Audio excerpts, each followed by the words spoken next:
Je continue dans cette deuxième partie de ma vidéo. Je parle sur les mobiles réels de l'arrestation de Nicolás Maduro depuis Venezuela, y compris de sa femme. Quels sont les mobiles réels de l'action militaire spéciale américaine initiée par Donald Trump et son staff Marco Rubio, J.D. Vance. C'est dans un but purement politique et économique. Donald Trump et son staff cherchent à imposer des gouvernements pro-américains sur un nombre important de pays ayant des réserves importantes en produits pétroliers. Vous vous souvenez de l'actuelle présidente par intérim au Venezuela, c'est le prix Nobel de la paix qui a remercié Donald Trump, qu'il avait dédié à Donald Trump.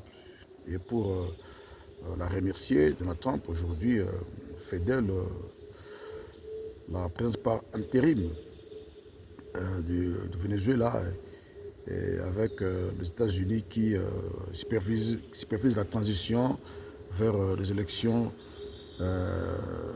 très prochainement présidentielles. Certainement, c'est la dame qui passera. Donc, c'est ça le mobile réel de cette action militaire. Donc, je brossais un processus qui est d'abord prophétique, puis géopolitique. Dans ma première vidéo, j'expliquais que la prophétie indiquait qu'il y aura une nation qui montera du reste de l'Union soviétique de façon énigmatique, anonyme, de façon concise, que j'ai développée en insérant à l'intérieur de cette procès biblique l'avènement de la Russie, la fondation de la Russie vers les années 2000 avec Vladimir Poutine. C'est pour conclure que Vladimir Poutine, c'est un homme providentiel qui a une mission spécifique de mettre en place la Russie et avec comme mobile de contre-attaquer les États-Unis qui sont bibliquement responsables de la fin de l'Union soviétique. Aussi politiquement, juridiquement, géopolitiquement, les États-Unis ont contribué à la fin de l'Union soviétique. Ça, c'est d'abord, a priori, un fait géopolitique. Alors, ces menaces du poutinisme à l'égard des États-Unis ont poussé Washington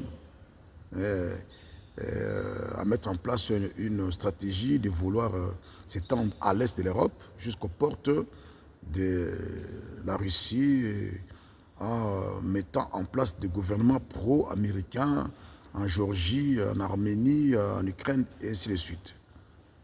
Vous voyez, mais vraiment la cause réelle, la cause lointaine de la guerre en Ukraine, c'est la vengeance de l'Union soviétique par Vladimir Poutine par rapport aux États-Unis. Et la cause immédiate, c'est l'extension de l'OTAN et l'Union européenne aux portes de la Russie pour asphyxier politiquement, économiquement, militairement la Russie, qui a répondu par l'action militaire russe, l'opération spéciale militaire russe en Ukraine. Et avant cela, il y a eu la réaction russe en Tchétchénie, en Arménie, en Géorgie en 2002, sans oublier d'autres parties des pays post-soviétiques comme au Tadjikistan, Tadjikistan. Il y a toute l'intervention russe qui tient à garder son influence dans cet espace, l'influence russe pour ne pas subir le même sort que son ascendant l'Union soviétique ou l'ex-URSS. Alors, dans cette ordre d'idée, la Chine, la Russie, la Corée du Nord, qui ont fait des États-Unis leur ennemi commun, ils montent ces pays post-bloc communiste montent ce que nous appelons le BRICS. La Russie, la Chine, l'Afrique du Sud et l'Inde, le Brésil. Et ils ont, avec le temps, créé un espace économique, ils ont initié ce que nous appelons la dédollarisation. Et a compris que la monnaie nationale américaine, le dollar, est le symbole de la puissance américaine. Donc,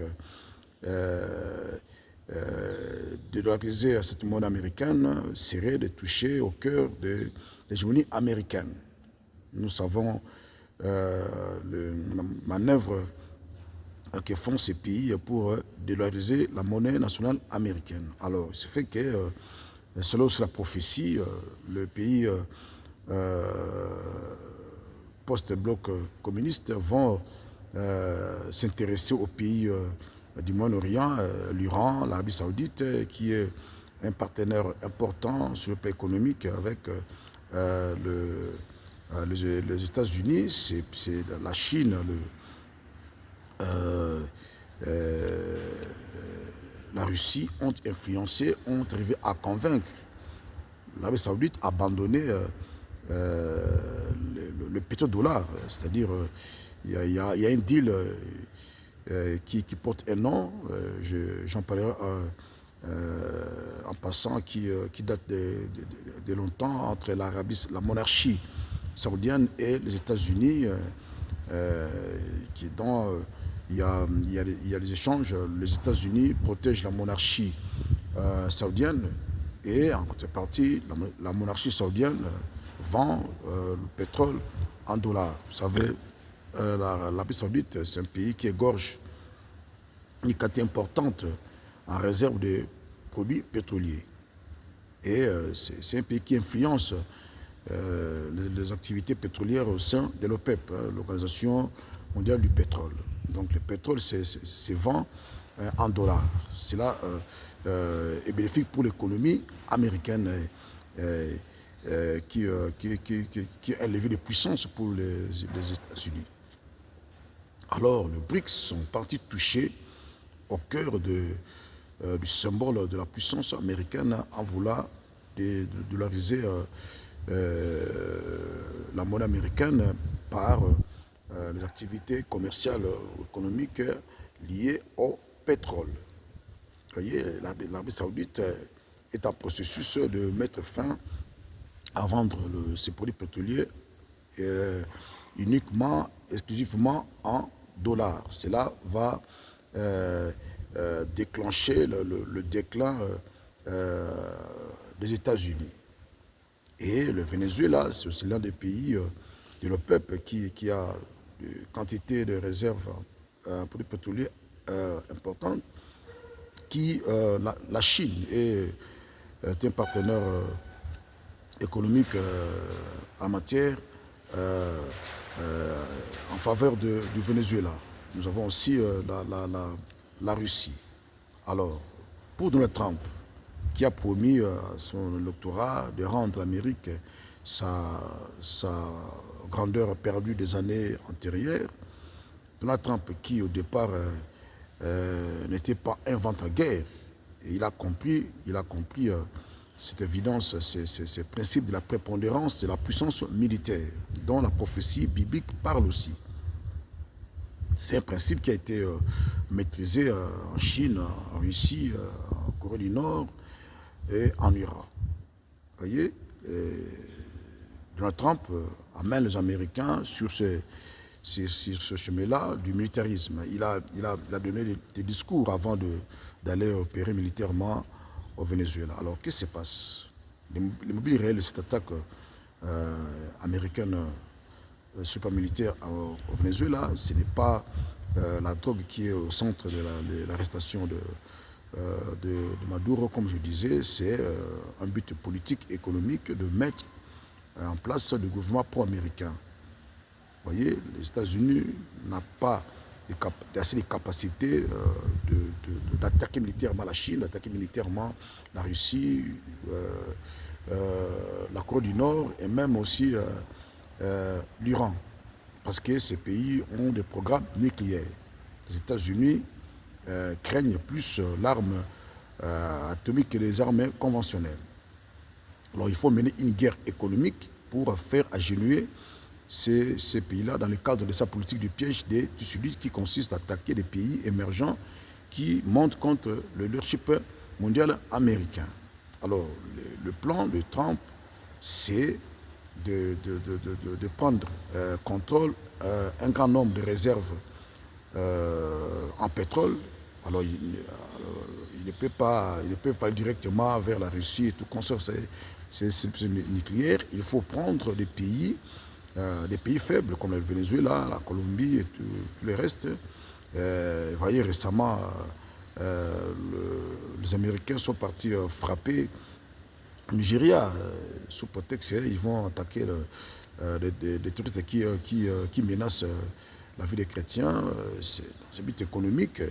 Les Américains veulent contrôler le pétrole en Irak. Et vous verrez que déjà dans ce discours avant et après la restauration de Nicolas Maduro, Trump est clair, il utilise la puissance militaire pour assouvir ses appétits géopolitiques.